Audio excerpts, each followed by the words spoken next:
Alrighty everyone, welcome back to another video. I know it's been a little while. I've gone through a ton of stuff. I quit smoking weed and got a job and trying to get my life together on a better track, and it's been going well so far. I've actually gotten a couple jobs and it's been going really well.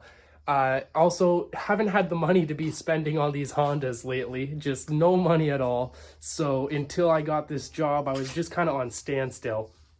But I've been able to order the valve compressor tool here, and holy crap, does it ever work well. As you see, we've already got a valve out here. This took me about 30 seconds to take this valve out. And what I've noticed is, if we go over here and look at the valve seal, because the idea was to change the valve seal, but we got a brand new valve seal in there already from the last owner who was already rebuilding the engine. But I didn't want to take the chance, right? We have valve seals, we'll just check it. If it's good, we'll leave it, but if it's not good, we'll change it, right? We got really lucky here. They actually did that. But what they didn't do is they didn't clean this up very well. And there's still a bit of carbon here. It's not that bad. I've gone around it a little tiny bit, very lightly with the scuffing pad. It's 320 grit, so I don't want to dig into anything, right? Just very lightly got rid of some of that carbon buildup. There was a couple layers of it, like chunky buildup. So I got rid of that. And now we're going to take, and this is the intake side here. And we got a nice, beautiful, brand new valve seal. Looks exactly like the ones we've got ready to go in. So now we're going to take out the exhaust side, and we'll do that on camera for you all to show you how it's actually done. Hopefully you're enjoying this video. Hopefully you enjoy the video. Thank you all so much for tuning in. Sorry it's been a little while, but let's just get straight into this, right? So set y'all up here on our little tripod, and we'll see what we can do here for you. It's been a few months now since I've been able to pick up this camera, well, the phone, and start recording. I'm kind of nervous. All right, so... And I just want to say thank you to the viewer that we had the other day watching one of the Yamaha videos. Can't remember the name, but thank you so much for their amazing comment. It meant the world to me. And if you didn't make that comment, I probably wouldn't have thought about recording this process. So thank you a lot, man. Now, here we are. It's so simple, so simple. We've got it all in place just like that. Simple as that. Hopefully you can see that. Yes, you can. Perfect. Now, on this end, we're just going to start tightening it here. The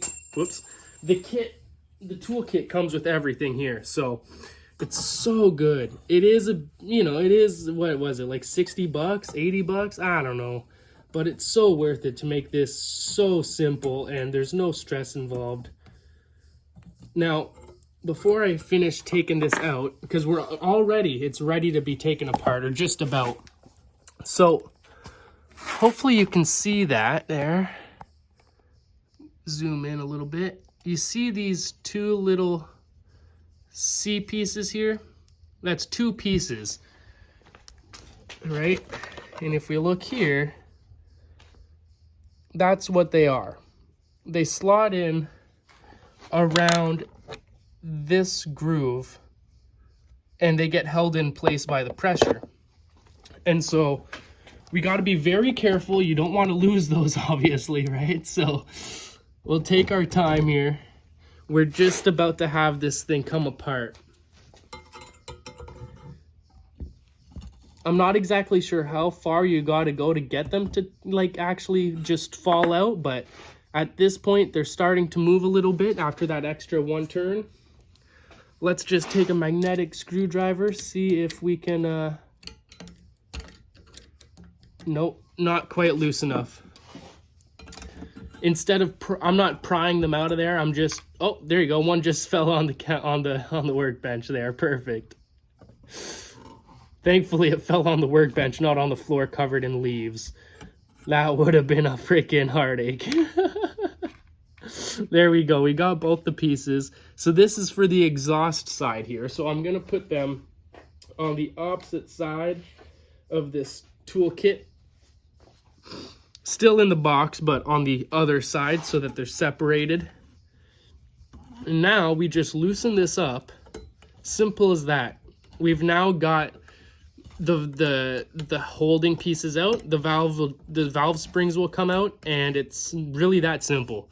A few seconds and we've already got it done. It's so awesome. I love working on these things. Oh my god. There we go. Perfect. Perfect, perfect, perfect. Spring 1. This is the cap for the spring. Don't lose any of this, obviously. And there you go. Put this over here. Whoops. There you go. And now we just push the valve out just like that. Oh, look, we got some carbon buildup on the back side of this. More than I'd like. And this 320 grit is nice. It's gonna work well. So I'm just gonna go around.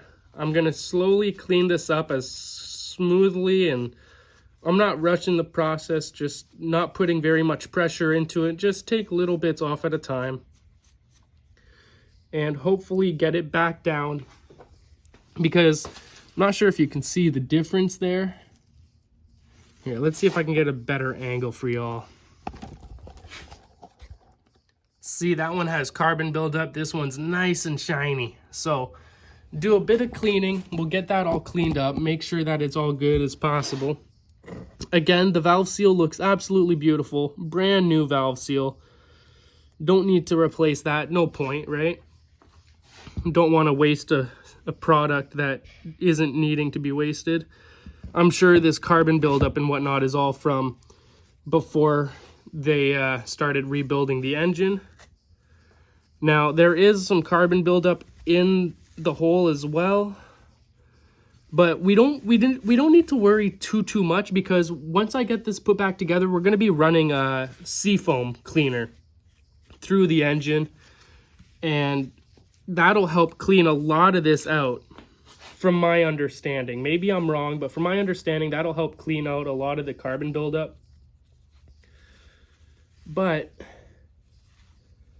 there's a lot in here. So, and again, this is the exhaust side, so it makes sense that there's going to be more carbon on the exhaust side, right?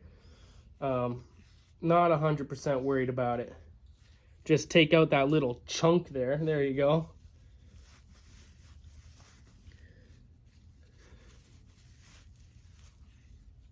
Let's see. Yeah. Still a decent amount there, but it'll get cleaned up over time as we're using it with the seafoam. It should clean there. From my understanding, again, maybe I'm wrong in that understanding. Not the end of the world. So I'm going to cut the video here. I'm going to work on cleaning up this valve and see if I can actually restore it a little bit. Not too worried about it. It's the edges where it makes contact are all nice. So, right, you see the light shining off the edge there? That's the contact patch. And here the contact is good. So we really, there's nothing wrong with these. These are ready to go from my understanding. First time doing this, right? But I'm very happy with the process. Very happy with the parts that we've got so far. Now, I do think it would be best to put this thing right back together as soon as possible. And then once I have it back together, I'll have to buy some oil to clean this out, because there is a bit of gunk in here, and I don't want any of this gunk in here once we're fully sealing this back up. So I'll have to go buy some oil, help us clean it out a little bit. Just try and flush some of the gunk out of it. But yeah, we'll be right back once we start putting this back together, everyone. Hopefully you've enjoyed so far. Thank you all so much for tuning in. Alrighty, everyone, we got it done. I didn't record the putting it back together process because setting the timing and whatnot, I had to redo it 4 or 5 times. I got stressed out. It's not very good recording. So I did put away my phone. I just got it done. But here it is. We got it all back together, ready to go. Everything is done. Timing is set. It's got proper valve seals. It's got all new gaskets, all new seals. Only thing left is to change the oil, which I've already actually started putting together the Honda. And so I'm going to go unwrap that. I'll show you around the Honda. And then in another episode, we will actually start putting, in the next episode, we'll put the engine into it. It's just going to be another month or so because I got to order new brake lines. I got to order a second gasket top end kit for the second engine here. And then we've also got to get the toolkits, right? The replica toolkits that would have originally came with the Hondas. And so I'll put you down for a second. I'll show you what we've put together so far for the first of the two Hondas. And hopefully you've all enjoyed so far. Hopefully you enjoy this next little clip, and that'll be the end of it. Enjoy. All right, everyone, check this out. So this is the first of the two Hondas. Finally made some progress with it the other day. This is what we've got up to so far. Like I said, we got to replace a couple brake lines, but all repainted, everything repainted, everything ready to go. Even found the middle flip up part for the back rack. Oh, I'm dead. A dead bug. Exhaust fully repainted. There is a bit of oil on it, a bit of grease from my hands while putting it back together, but everything is freaking done. Got the dash. Dash is repainted, the cover for the dash, new brake handles, new grips. We got a 250 throttle. Didn't repaint it, just leaving it. Did have to trim this so that the throttle could move. But not only that, but over the last couple weeks, I've also been working on the new shed, the new foundation. So started with this, right? Had this for almost 5 years now. This is the new one. So we've got to put down a few more pallets. We're going to be getting another 6 pallets. The one in the back corner there is cracked. We need another 5 for here. And once we get these pallets done, put down some OBS chipboard on top of it, put down a tarp garage. And I found one on Amazon for only a couple $100s, and it only has a roof and the sides are completely open. And so what we'll be able to do is keep one side complete. We'll have one side somewhat open in the center there for the ramp in. The Yamaha and the Kawasaki, they both fit here. The idea is we'll be able to sell the two Hondas, get a cheap one and a Suzuki, and have them side by side here, and then have the workspace at that end. Have a motorcycle in front of it, another motorcycle, you know what I mean? Get some more toys. And this is it. This is the foundation. Doing very well. It's been a couple weeks now, and it's not having any issues. It's the pallets aren't completely level. They're not perfectly stable, but the foundation itself is. Not worried at all about this winter. We're going to be making some progress here. So hopefully you've all enjoyed this video. That's going to be the end of it, and we'll catch you in the next one. Peace out, everyone. Have an amazing day.